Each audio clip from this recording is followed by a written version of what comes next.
প্রাথমিক গণশিক্ষা বিদ্যুৎ জ্বালানি খনিজ সম্পদ মন্ত্রণালয়। একটা তথ্য একটু জানিয়ে রাখি শুধু, কিন্তু আমার মনে হয় আপনারা স্বীকার করবেন, আমি নিজে প্রতিদিন যখন রাস্তায় বেরোই আমি পাম্পগুলোর দিকে খেয়াল রাখি। আমি গতকাল বা দুদিন আগে থেকেই খেয়াল করেছি রাস্তার সেই ভিড় আসলে ওভাবে নেই, প্রায় শেষের পর্যায়ে। তারপরে আমরা জনগণের স্বার্থে আমাদের মজুদের পরিমাণ, জ্বালানি তেলের মজুদ 27 এপ্রিল পর্যন্ত জানিয়ে রাখছি। Diesel 1,70,964 ton, octane 44,483 ton, petrol 19,003 ton, furnace oil 37,096 ton, jet fuel 21,235 ton. 30 এপ্রিলের মধ্যে আরো ডিজেল আসবে 1,80,000 metric ton, octane 16,000 metric ton, petrol 2,000 metric ton. আমি আবারও এই সংখ্যাগুলো পড়ি, এগুলো আমাদের জনগণকে নিশ্চয়ই আস্থা সৃষ্টিতে সাহায্য করবে। 27 তারিখ পর্যন্ত মজুদ আছে ডিজেল 1,70,964 টন, সাথে একটু যোগ করি 30 এপ্রিলের মধ্যে আসবে আরো 1,80,000 মেট্রিক টন। অকটেন এই মুহূর্তে মজুদ আছে 44,483 মেট্রিক টন, আরো আসছে 30 তারিখের মধ্যে, অল্প কয়েকদিনের সময় বাকি, 16,000 মেট্রিক টন। পেট্রোল 19,003 টন আছে, পেট্রোল 2,000 মেট্রিক টন আসছে আরো। সুতরাং মজুদের ব্যাপারে কোনো সংকট নেই, এবং আমি অলরেডি বলেছি আমাদের পাম্পের যে ভিড় ছিল এটা যথেষ্ট কমে গেছে। আমরা আশা করছি বাকিটা আর তেমন তৈরি করে থাকবে না। আর এর মধ্যে অভিযান চলছে, আমরা প্রায় যে কথাটা বলছিলাম যে যথেষ্ট পরিমাণ জ্বালানি মানুষ তার ঘরে মজুদ করছেন। আমি সবসময় খুবই ইভিল ইন্টেনশনে সবাই করছেন তা না, সবাই যে ব্যবসার জন্য করছেন তা না। আমি ব্যক্তিগতভাবে দু একজনকে চিনি যারা এই সংখ্যা বোধ করেন আদৌ কখনো তেল পাবো কিনা, সুতরাং তারা তেল নিজের জন্যই সংরক্ষণ করছেন। বিশেষ করে বাইকার আছেন, আমি আবারও বলছি, বিশেষ করে যাদের সাথে সরাসরি তাদের জীবিকা জড়িত, যারা রাইড শেয়ারিং করেন, তারা খুবই শক্ত অর্থনৈতিক ভিত্তির উপরে দাঁড়িয়ে এটা করেন না, তাদের টেনশন আমরা বুঝতে পারি। কিন্তু একই সাথে যে ধরনের বিশৃঙ্খলা তৈরি হয়েছিল সেটাও সংকট তৈরি করেছে। আমরা আশা করি এটা ঠিক হয়ে যাবে। ফুয়েল পাস সংক্রান্ত কিছু তথ্য আছে, সেটা হলো ফুয়েল, আমি একটু একটা অ্যাড্রেস করি, www.fuelpass.gov.bd ওয়েবসাইট থেকে রেজিস্ট্রেশনের মাধ্যমে কিউআর কোড জেনারেট করতে পারেন। আর যাদের ফোন আছে তারা সেটা দিয়েও এটা কাজ করতে পারবেন। আমি এটাকে খুব বেশি এই মুহূর্তে গুরুত্ব দিচ্ছি না, কারণ আমরা আশা করি এই সংকটটা খুব বেশি বাড়বে না। এটা যদি বাড়ে তখন এটার প্রয়োজন আবার হবে, তবে এই একটা কার্যক্রম চলতে থাকবে, কারণ মধ্যপ্রাচ্যের সিচুয়েশন খুবই ভোলেটাইল। একবার মনে হচ্ছিল যে যুদ্ধ সমস্যা মিটে যাচ্ছে, আবার আলোচনা হলো, সেটা ভেঙে গেল, এখন আবার কিছুটা আলোচনার পরিবেশ আছে, সে কারণে হয়তো অস্থিরতাও কম, বাট হু নোজ, সমস্যা হতে পারে। তো এই পাসের কার্যক্রমটা চলতে থাকবে। বিদ্যুৎ বিভাগ 26 এপ্রিল 2026 সারা দেশে মোট বিদ্যুৎ চাহিদা ছিল 14,352 মেগাওয়াট, সরবরাহ ছিল 12,487 মেগাওয়াট, ঘাটতি ছিল 1865 বা প্রায় 2,000 মেগাওয়াটের মতো। তো কিছু লোডশেডিং হচ্ছে। 26 এপ্রিল 2026 সর্বোচ্চ লোডশেডিং হয় ময়মনসিংহ জোনে 3 ঘন্টা। পরিকল্পনা মন্ত্রণালয় জাতীয় অর্থনৈতিক পরিষদের নির্বাহী কমিটি একনেক বলে আমরা যেটাকে চিনি, তারা 13,445 কোটি 41 লক্ষ টাকা পেয়ে 14টি প্রকল্প অনুমোদন করেছে। নিজস্ব অর্থায়নে 8,089 কোটি টাকা। আমি মেজর অঙ্কগুলো বলি, প্রকল্প ঋণ 5,340 কোটি টাকা, আর সংস্থা নিজস্ব অর্থায়ন 15,59 লক্ষ টাকা। এর মধ্যে কিছু পুরনো প্রকল্পের ফান্ডের মানে রিনিউয়াল আছে, তার মধ্যে নতুন ফান্ড যুক্ত আছে, নতুন প্রকল্প আছে। নতুন প্রকল্প আছে 5টা, সংশোধিত 5টা, মেয়াদ বৃদ্ধি হয়েছে 4টির। আপনারা জানেন যে জ্বালানির মূল্য বৃদ্ধির কারণে যানবাহনের ভাড়া বৃদ্ধি পেয়েছে। সড়ক পরিবহন ও সেতু মন্ত্রণালয়ের তথ্যে আমরা জানাচ্ছি ডিজেল চালিত যানবাহনের ভাড়া প্রতি কিলোমিটারে 11 পয়সা বাড়ানো হয়েছে।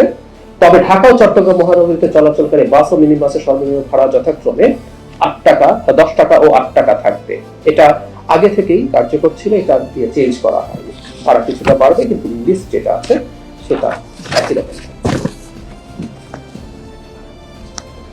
বাণিজ্য মন্ত্রণালয় আমরা আমাদের জনগণের মধ্যে একটা জিনিসের খুবই রেসপন্স দেখতে পাই, সেটা হচ্ছে ভোক্তা অধিকার অধিদপ্তর অভিযান পরিচালনা করছেন। এর মধ্যে বাজার তদারকি 296টা হয়েছে, দণ্ডিত প্রতিষ্ঠান 559টি। মানে এই অভিযানের সময় নানান অনিয়মের কারণে 559টি প্রতিষ্ঠানকে দণ্ড প্রদান করা হয়েছে, জরিমানা আদায় করা হয়েছে 48,04,500 টাকা। এটা কন্টিনিউ করবে, এবং আমরা আশা করি যারা ব্যবসায়ীরা আছেন তারা জনগণের স্বাস্থ্য এবং স্বাচ্ছন্দ্যের উপরে তারা মনোযোগ রাখবেন। স্থানীয় সরকার কল্যাণ সমবায় মন্ত্রণালয়, আমরা জানি যে ঢাকার রাস্তা থেকে হকার যাদেরকে সরিয়ে দেওয়া হয়েছে, মাননীয় প্রধানমন্ত্রী যাদেরকে সরিয়ে দেওয়া হয়েছে তাদের দ্রুত পুনর্বাসনের নির্দেশ দিয়েছেন। শনিবার 25 এপ্রিল তেজগাঁও প্রধানমন্ত্রীর কার্যালয়ে অনুষ্ঠিত বৈঠকে তিনি এই নির্দেশ দেন। তিনি সংশ্লিষ্ট মন্ত্রণালয়ের প্রতিষ্ঠানের সমন্বয়ে দ্রুত বিকল্প স্থান খুঁজ করে তাদেরকে পুনর্বাসনের কথা বলেছেন।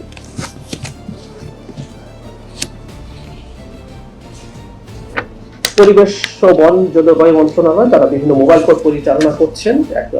এর মধ্যে 21টি মোবাইল কোর্ট পরিচালনা করা হয়েছে।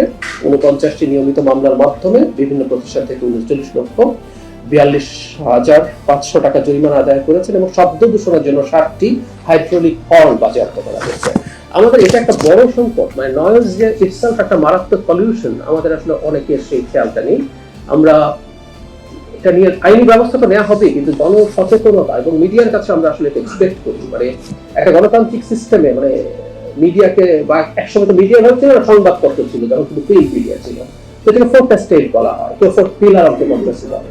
সো রাষ্ট্রটাকে গড়ে তোলার জন্য বিশেষ করে যে নয়েজ নিয়ে কাজ করা, এটা খুবই হার্মফুল। যে কারোর জন্য আমরা আশা করি মিডিয়াও এই ব্যাপারে, আমরা আইনি ব্যবস্থা দেব, সরকার প্রচারণা করবে এবং মিডিয়া এই ব্যাপারে মনোযোগী হবে, এটা আশা করছি।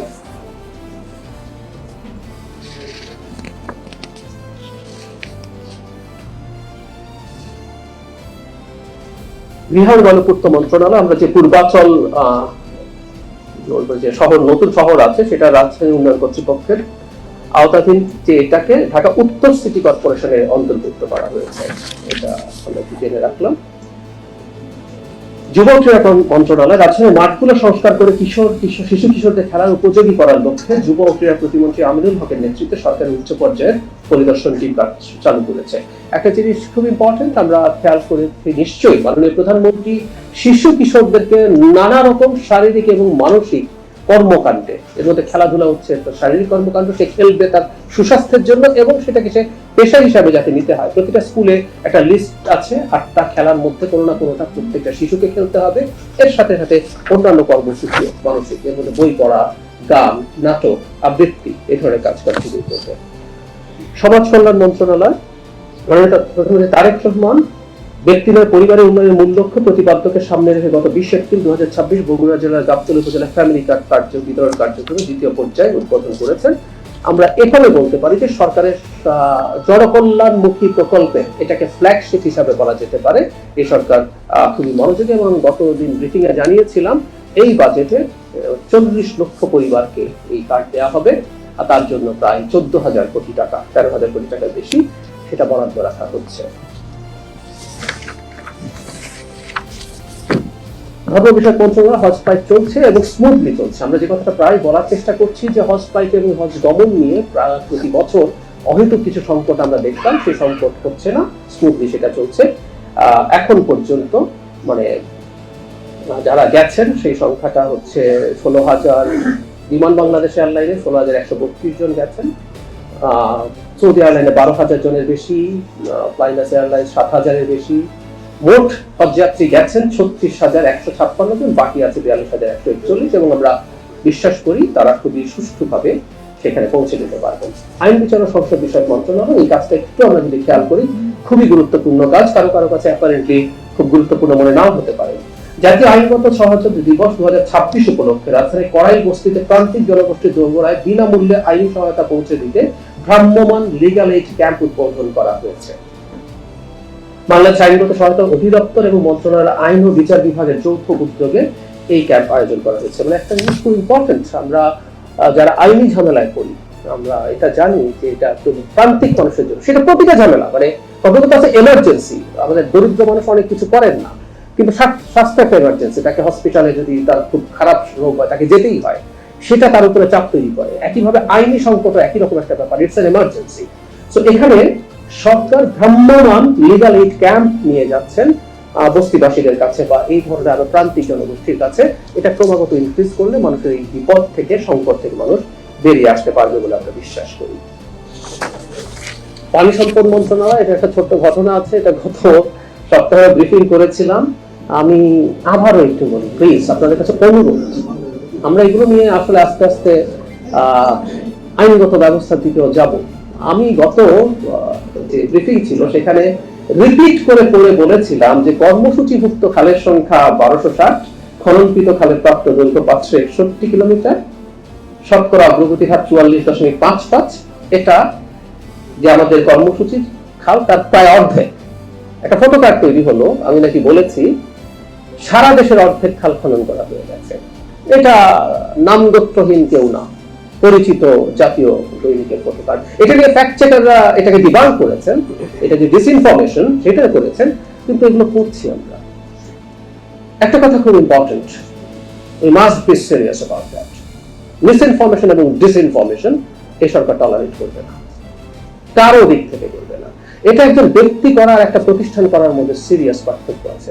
আমি আমার প্রচুর একটু ব্যক্তিগত কথা বলেই ফেলি, মানে আমি খুব স্টুপিড মানুষ না, আমি আমার প্রচুর মানে পরিচিত মানুষজনের কাছ থেকে এই কার্ড পাঠিয়ে আমার কাছে জানতে চাওয়া হচ্ছে। ইভেন এমন সব কথাবার্তা আসছে সেগুলো সরিয়ে রাখে, যেগুলো কোনো ব্যক্তি করছে, ফটো কার্ড বানিয়ে বলছেন আমি নাকি হচ্ছে জনগণের কল্যাণের জন্য জ্বালানির দাম বাড়ানো হয়েছে, বিদ্যুতের দাম। আমি এগুলো কিভাবে করিনি, কিন্তু এই যে কথাটাকে ডিস্টর্ট করা হলো, আমাকে অনেকে পাঠিয়ে জিজ্ঞেস করছেন যে আমি কি বলেছি কিনা। মানে মজার ব্যাপার, কেউ তো আসলে পুরো এটা শুনছিল না। আমি তখন ওই যে ফ্যাক্ট চেকাররা কি করছেন ওটা পাঠিয়ে দেওয়ার চেষ্টা করেছি। আমি আপনাদেরকে অনুরোধ করছি, সাংবাদিকতাই যেন হয় প্লিজ।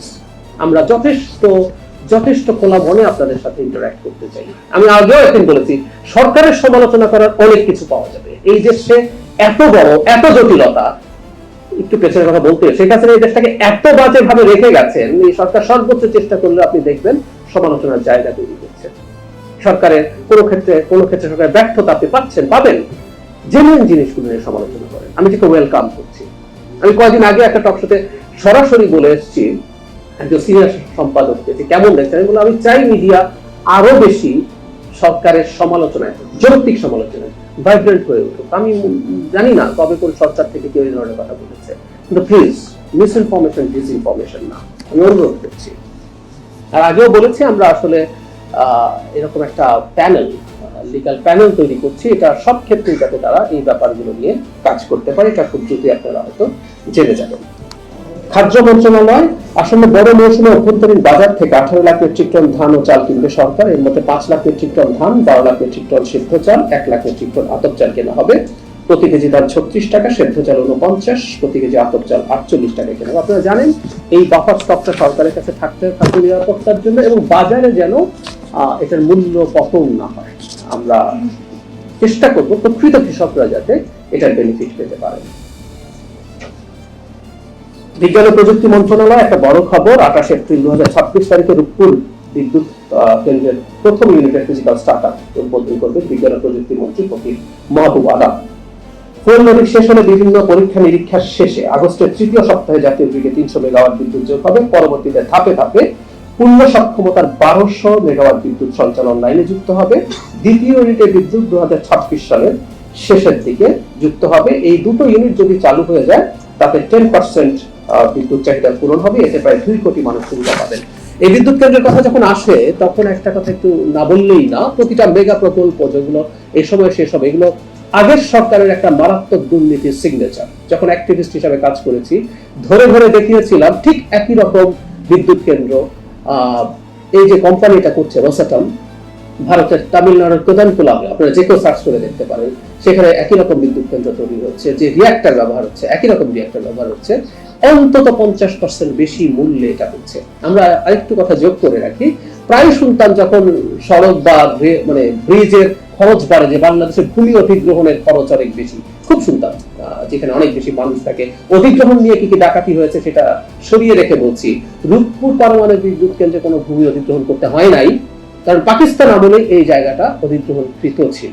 সুতরাং ওই যে অজুহাত, সেই অজুহাতটা এখানেও প্রযোজ্য না। আমরা প্রতিটা প্রকল্পের সাথে সাথে আবার এটাও মনে রাখবো, এবং আমি আপনাদেরকেও এই একই দৃষ্টি রাখতে বলবো এই সরকারের সময় এই ধরনের কোনো ঘটনা ঘটে কিনা। আপনারা নিশ্চয়ই ওয়াচডগের ভূমিকা পালন করবেন, সেটা হলে ফ্যাক্টস দিয়ে, ডেটা দিয়ে আমাদের সরকারের সময় যদি এই ধরনের কোনো খারাপ কাজ হতে যায় সেটা আপনারা জনগণের সামনে তুলে ধরবেন, আমরা সেটা পছন্দ করব। নৌ পরিবহন মন্ত্রণালয় পায়রা বন্দরের প্রথম টার্মিনাল নির্মাণ 92% সম্পন্ন হয়েছে, শীঘ্র এটা পূর্ণ অপারেশন হবে বলে আশা করা যায়। আরো অনেকগুলো তথ্য আছে, আমরা সামনে হয়তো আপনাদের কাছে এই ধরনের ব্রিফিং এর সফট কপিটা পৌঁছে দেওয়া যায় কিনা সেটাও চিন্তা করব, সেটা তাহলে ভালো হবে।